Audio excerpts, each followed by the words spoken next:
দক্ষিণ আফ্রিকার পর্যটন নগরী কেপটাউনে বাংলাদেশি নারী উদ্যোক্তাদের আয়োজনে উদযাপিত হল শীতকালীন পিঠা উৎসব ও বস্ত্রমেলা। অসংখ্য প্রবাসী বাংলাদেশের উপস্থিতিতে বর্ণিল এই প্রদর্শনী যেন পরিণত হয় এক টুকরো বাংলাদেশে।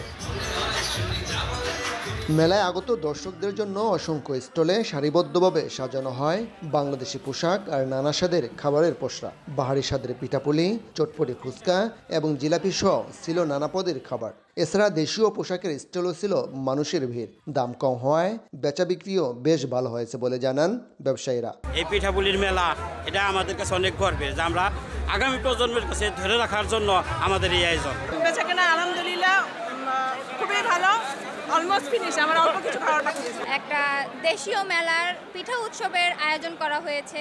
আমাদের দেশীয় বিভিন্ন কালচারাল খাবার, পোশাক, তারপরে জুয়েলারি, এসব সব কিছু নিয়েই আমাদের এই আয়োজন। যে যেখান থেকে পারছে সবাই চলে আসছে। আমাদের এখানে এখন শীত, তার উপরে এত লোক, আমরা চিন্তা করতে পারিনি। যদি আপনাদের সাপোর্ট থাকে বা আপনাদের ভালো লাগে, তাহলে আমাদের এই মেলাটা অব্যাহত থাকবে।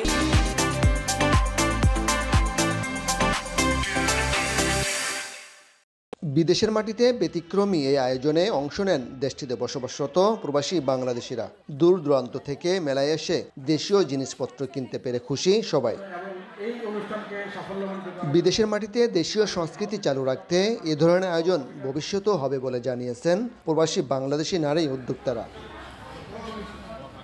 বর্ণাঢ্য ও বর্ণিল আয়োজনে দক্ষিণ আফ্রিকার কেপটাউনে উদযাপিত হল শীতকালীন পিঠা উৎসব ও বস্ত্রমেলা। বিদেশের মাটিতে দেশীয় সংস্কৃতি চালু রাখতে এই আয়োজন বলে জানিয়েছেন নারী উদ্যোক্তারা। দক্ষিণ আফ্রিকার কেপটাউনের শীতকালীন পিঠা উৎসব থেকে মিজানুর রহমান রাসেল, সময় সংবাদ।